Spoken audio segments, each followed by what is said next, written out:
औज़ुबिल्लाहिमिनश्शैतानिर्रजीम बिस्मिल्लाहिर्रहमानिर्रहीम अस्सलामु अलैकुम रहमतुल्लाहि व बरकातुहू। आप सबका क्या हाल है? उम्मीद है कि आप सारे लोग खैरियत से होंगे।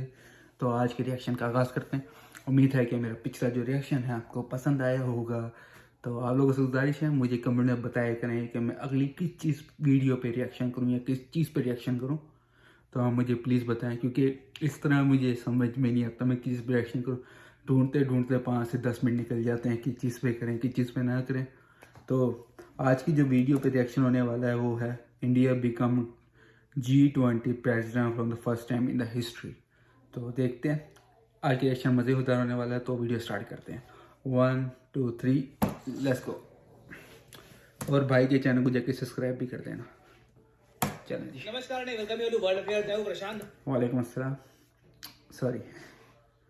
आज के समय 2022 का जो G20 समिट है ये हुआ है इंडोनेशिया में, और क्या सक्सेसफुल समिट था भारत के लिए। बहुत सारी पॉजिटिव न्यूज आई है यहाँ पर इस समिट से, और सबसे बड़ी बात, अब भारत को मिल चुकी है प्रेसिडेंसी G20 समिट की।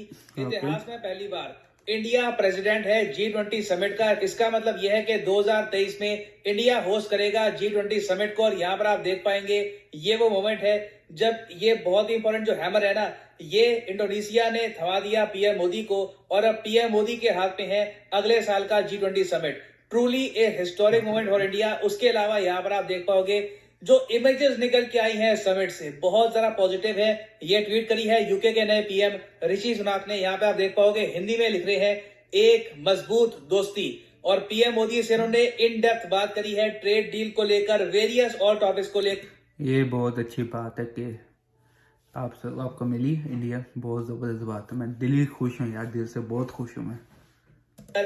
और ये वीडियो बहुत ज्यादा वायरल हो गई थी। जो बाइडेन लिटरली सल्यूट करते हुए पीएम मोदी को। जो बाइडेन और पीएम मोदी ने बहुत से इश्यूज पर बातचीत करी है समिट के दौरान। और सबसे इंटरेस्टिंग बात ये थी कि जब ये जो पूरा G20 समिट है इसका डिक्लेरेशन सामने आया कि सारे जो G20 ग्रुप के देश हैं ये एक स्वर में क्या मैसेज भेज रहे हैं दुनिया को। वहां पर रशिया की काफी निंदा हुई, और पीएम मोदी का जो बहुत ही फेमस डायलॉग था व्लादिमीर पुतिन के सामने कि today's era must not be of war. आज का जो युग है ये जंग का जमाना नहीं है, हम उससे आगे बढ़ चुके हैं, ह्यूमैनिटी आगे बढ़ चुकी है। ये बहुत अच्छी बात है। जंग का जमाना नहीं है। ये बहुत अच्छी, बहुत वार का नहीं है। बहुत अच्छी बात की भाई ने, और आगे बढ़ चुके हैं। बहुत ज्यादा अच्छी बात है ये। बहुत ये जो लाइन है ना ये डिक्लेरेशन में प्रॉपरली यूज करी गई है। इससे भी आप समझ सकते हैं कि इंडिया का जो स्टैचर है वर्ल्ड में ये कितना बढ़ चुका है आज के समय। तो इस वीडियो में हम डिस्कस करेंगे कि बहुत अच्छी बात है यार। आप लोगों को प्राउड होना चाहिए अपनी कंट्री पे, इंडिया वालों। बहुत बहुत अच्छी बात है ये। समिट में हुआ क्या है, शी जिनपिंग और जस्टिन ट्रूडो के बीच में क्या कहासुनी हो गई, बहुत कुछ यहाँ पे आपको जानने को मिलेगा। मगर आगे बढ़ने से पहले आपसे क्वेश्चन पूछूंगा। क्वेश्चन यहाँ पर यह है कि वर्ल्ड पॉपुलेशन प्रोस्पेक्ट्स 2022 के हिसाब से दुनिया की आबादी अब कितनी हो चुकी है। इस पर रिसेंटली बहुत आर्टिकल पब्लिश हुए हैं। तो क्या ख्याल है आपका, कितनी हो चुकी है? यह है यहाँ पे आपकी ऑप्शन 5 बिलियन, 8 बिलियन, 10 बिलियन या फिर 12 बिलियन। कमेंट सेक्शन में करिए उत्तर। सही आंसर मैं आपको दूंगा मेरे ख्याल में 8 है। इस पूरे G20 समिट में एक टॉपिक अगर हावी रहा है तो वो है रशिया। व्लादिमीर पुतिन ने मेरे हिसाब से बहुत ही सही कदम उठाया। ये समिट को अटेंड ना करने का डिसीजन लेकर खुद की जगह भेज दिया अपने विदेश मंत्री को। और रशिया के जो विदेश मंत्री हैं सर्गेई लैवरोव, इन्होंने यहाँ पर बहुत सुनने को इनको मिला। और G20 समिट में जो सारे देश हैं एक्सेप्ट रशिया, सब ने यूक्रेन वॉर की निंदा करी in the strongest terms. Russia सही किया इसने। प्रॉब्लम्स और ज्यादा बड़ी हो गई जब पता लगा कि पोलैंड पर भी कुछ मिसाइल गिरे हैं। अब हालांकि देखो अभी भी ना हमको पता नहीं है कि पोलैंड देश पर आज सुबह जो न्यूज आई है कि जो मिसाइल गिरे हैं ये किसने गिरे हैं। क्या ये यूक्रेन के मिसफायर्ड मिसाइल थे, या फिर रशिया ने गलती से पोलैंड जो एक नेटो देश है इसको गलती से अटैक कर दिया था। इमानुएल मैक्रोन अभी के लिए कह चुके हैं कि अभी के लिए इम्पॉसिबल है ये बता पाना कि ये जो मिसाइल है ये मारे किसने थे, कहां से आए थे। जो बाइडेन और पोलैंड के प्रेसिडेंट कुछ संकेत दे चुके हैं कि इनके हिसाब से क्या हुआ होगा कि यूक्रेन आज के समय जो S-300 यूज कर रहा है, रशियन मेड USSR के जमाने के, जब ये लोग इसको यूज कर रहे थे तो एक मिसाइल मिसफायर होकर पोलैंड को लग गया। पर्सनली मुझसे आप पूछे तो ये जो पूरी स्टोरी है ये बिल्कुल रबिश लगती है। कोई S-300 इतना पीछे जाकर मिसाइल नहीं मारने वाला, और S-300 के मिसाइल इतनी दूर जाकर ऐसे नहीं लगेंगे कि पोलैंड में 2 लोग मारे जाएं। और G20 समिट के दौरान एक दृश्य ये भी देखने को मिला, जब जस्टिन ट्रूडो और ऋषि सुनाक के साथ जो बाइडेन बैठे हुए थे और मीडिया के पर्सनल ने पूछ ही लिया कि जो पोलैंड में मिसाइल गिरे हैं ना, उसको लेकर बताइए आखिर हुआ क्या है। दुनिया जानना चाहती है कि रियलिटी क्या है। सही कह रहे हो भाई, हम सारे जानना चाहते हैं। पर तो बाइडेन ने कहा कि मैं इस पर कुछ नहीं कहूंगा, और फिर जर्नलिस्ट को वहां से भगा दिया गया। Mr. President, can you tell us what you know so far about the explosion in Poland, sir? क्यों नहीं कहना चाह रहे यार, यहाँ पे जो बाइडेन की कुछ भी इज्जत नहीं है। अमेरिका के अंदर जो बाइडेन की कुछ भी इज्जत नहीं है, कोई इज्जत नहीं करता। सबके दिलों से उतरा हुआ है ये बंदा ना।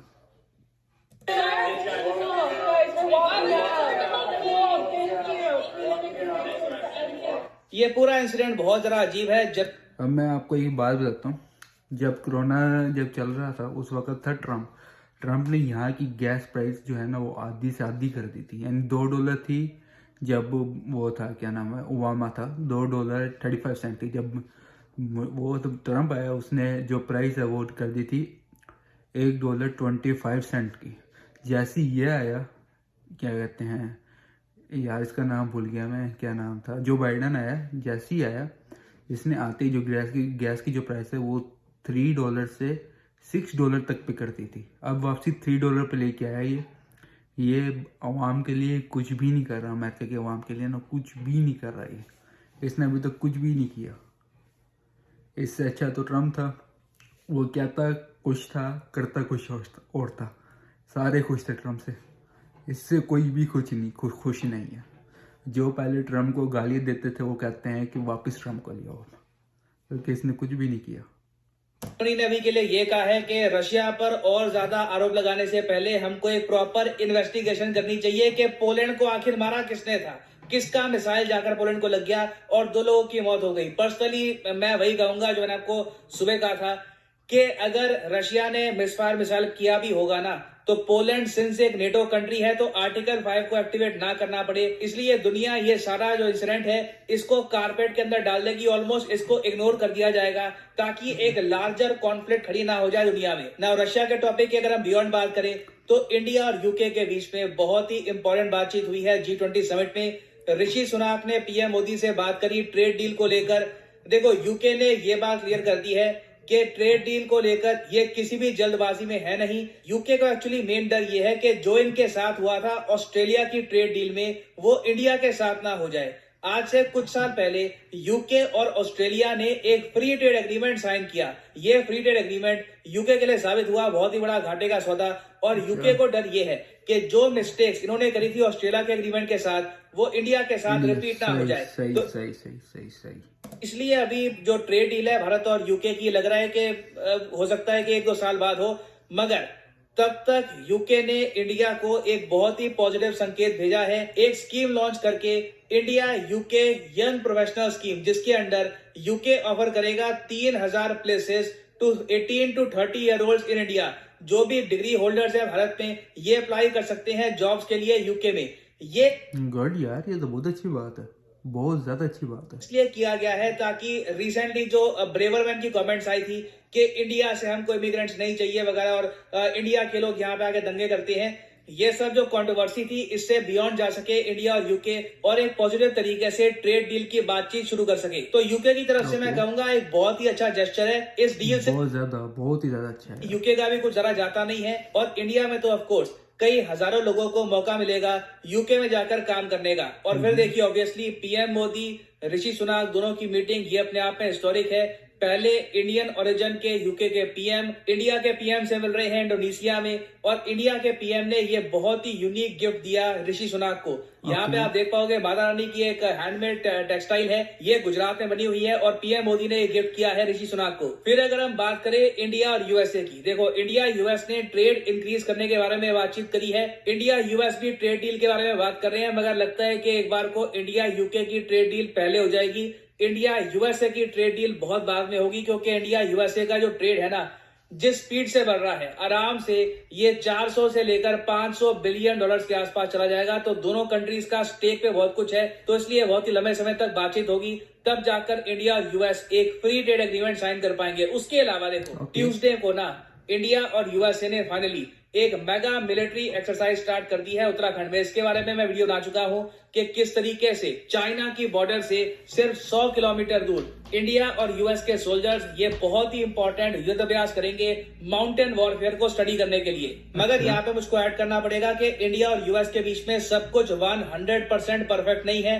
एक बहुत ही बड़ा इशू दोनों देशों के बीच में खड़ा होने वाला है, इंडिया की ऑयल परचेज ऑफ रशिया। हालांकि यूएसए ने ऑफिशियली कहा है कि इनको कोई प्रॉब्लम नहीं है, इंडिया जितना ऑयल परचेज करना चाहे रशिया से परचेज कर सकता है। मगर अब यूएसए ने यह संकेत देने स्टार्ट कर दिए हैं कि भविष्य में अगर इंडिया को ऑयल परचेज करना है फ्रॉम रशिया तो वेस्टर्न कंट्रीज का इंश्योरेंस, फाइनेंस और मैरिटाइम सर्विस यूज नहीं कर सकते। मतलब कि यह है कि जो आप कार्गो इस्तेमाल करते हो ना शिप को रशिया से इंडिया में लाने के लिए, इसके लिए वेस्टर्न कंट्रीज की जो कंपनी है ये इस्तेमाल नहीं होगी। तो यार ये लोग गलत बात है भाई।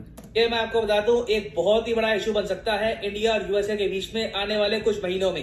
फिर आते हैं हम शी जिनपिंग पर। देखिए शी जिनपिंग के लिए ये जो पूरा समिट था एक बहुत ही बड़ा डिजास्टर साबित हुआ। हर जगह मैंने देखा कि शी जिनपिंग को कॉन्फ्लिक्ट ही मिली है। अब एक बहुत ही अजीब सा किस्सा ये हो गया कि शी जिनपिंग और कनाडा के प्राइम मिनिस्टर जस्टिन ट्रूडो ये आपस में बातचीत कर रहे थे इशू को लेकर। अब जस्टिन ट्रूडो ने क्या किया कि जो बातचीत हो रही थी ना उसके डिटेल्स लीक कर दिए मीडिया को। शी जिनपिंग को यह बात पसंद नहीं आई। फिर शी जिनपिंग ने क्या किया, पर्सनली ये गए जस्टिन ट्रूडो के सामने और इनको अच्छे से सुनाया कि देखो ट्रेडिशन होती है, तुमने गलत काम किया, इंफॉर्मेशन लीक करके हमारी डिस्कशन का टू द मीडिया। यहाँ पे आप देख पाओगे ये वीडियो है।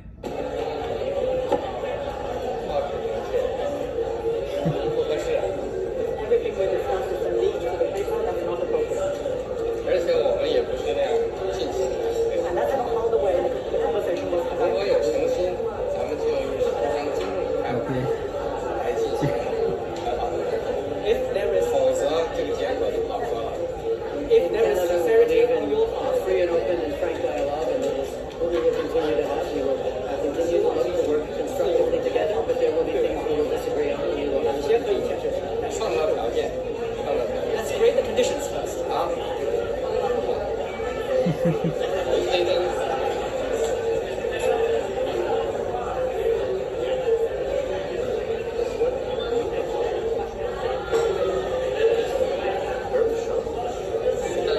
ना कनाडा अपने आप में मैं कहूंगा बहुत ही अच्छा देश है, वहाँ का हेल्थ केयर, उसके अलावा एनवायरनमेंट वगैरह काफी अच्छा है। मगर जो सरकार है कनाडा में, by God, I mean Justin Trudeau से बड़ा डिजास्टरस मैंने वर्ल्ड लीडर शादी देखा होगा। चाहे इनकी इनफेमस इंडिया विजिट हो या फिर शी जिनपिंग से बातचीत हो या खालिस्तान का इशू हो, ये लगातार बहुत से कंट्रीज के साथ कनाडा के जो रिलेशंस हैं ये खराब करते आए हैं ओवर द इयर्स। मगर शी जिनपिंग के लिए एक मैं कहूंगा पॉजिटिव साइड ये देखने को मिली कि पीएम मोदी से मिले शी जिनपिंग और दोनों ने हाथ मिलाया। हालांकि कोई ऑफिशियल बायलैटरल बातचीत नहीं हुई। जयशंकर साहब यहाँ पर मौजूद थे और ये मैं कहूंगा देखिए कहीं ना कहीं एक कॉन्फिडेंस बिल्डिंग मेजर का काम करता है। इवेंचुअली दोनों इंडिया और चाइना चाहेंगे कि हम लोग अपने रिलेशंस को धीरे धीरे रिपेयर करें। ऑफ कोर्स जब तक बॉर्डर का इशू बना हुआ है रिलेशंस कंप्लीटली रिपेयर नहीं होंगे, मगर डिप्लोमेसी यही कहती है कि दिल मिले ना मिले हाथ मिलाते रहिए, बात करना काफी इंपॉर्टेंट है। अब यहाँ पर एक इंटरेस्टिंग बात ये भी है कि ऋषि सुनाक चाहते थे कि इनकी भी एक मीटिंग हो शी जिनपिंग के साथ, मगर जैसे ही पोलैंड पे मिसाइल वाला इशू सामने आया शी जिनपिंग ने ऋषि सुनाक के साथ मीटिंग कर दी कैंसिल। यूके में ऑफ कोर्स लोग इस बात को लेकर काफी डिसरिस्पेक्टेड फील कर रहे हैं। यूके के लोगों को लग रहा है कि शी जिनपिंग ने इनके पीएम की इज्जत नहीं करी। तो डेफिनेटली ये जो इंसिडेंट है ये यूके और चाइना के रिलेशंस को नेगेटिवली इंपैक्ट करेगा। नाउ फाइनली वापस आते हैं अपने क्वेश्चन की तरफ कि वर्ल्ड पॉपुलेशन प्रोस्पेक्ट 2022 के हिसाब से दुनिया की आबादी अब कितनी हो चुकी है। तो सही उत्तर यहाँ पे है ऑप्शन बी 8 बिलियन सही आंसर है। लोग लिटरली ऑनलाइन मीम्स पोस्ट कर रहे हैं कि हमको थैनोस की आवश्यकता है। और यहाँ पे आप देख पाओगे द इकोनॉमिक टाइम्स का आर्टिकल है वर्ल्ड पॉपुलेशन रीचेस 8 बिलियन, जो 8 बिलियन चाइल्ड है ये बताया जा रहा है कि फिलीपींस में पैदा हुआ है, फिलीपींस की कैपिटल मनीला में। कोर्स ऐसा नहीं है कि हमने ट्रैक कर लिया कि 8th बिलियन बेबी कौन सा है। ये आप कह लीजिए एक टाइप की प्रथा है कि एक बच्चे को डिसाइड कर लिया जाता है कि ये जो बच्चा जब पैदा होगा इसको हम मानेंगे 8th बिलियन बेबी। और हाँ, फाइनली यहाँ पर मैं ये भी ऐड कर दूं कि आप किसी भी एग्जाम की तैयारी कर रहे हो, चाहे एसएससी, यूपीएससी, बैंक, अनअकैडमी के वेरियस कोर्स। बहुत अच्छी वीडियो बनाई थी और कॉन्ग्रेचुलेशन इंडिया, आपको बहुत बड़ी चीज़ मिल चुकी है। Well done. आपको प्राउड होना चाहिए अपनी कंट्री पे, और होना भी बहुत ज़्यादा चाहिए। तो ये फिर से कमेंट में बताएं मैं किस चीज़ पर अगली वीडियो पे रिएक्शन करूँ। तो आपसे अगली वीडियो मुलाकात, जब तक दीजिए मुझे इजाज़त। अल्लाह हाफिज़।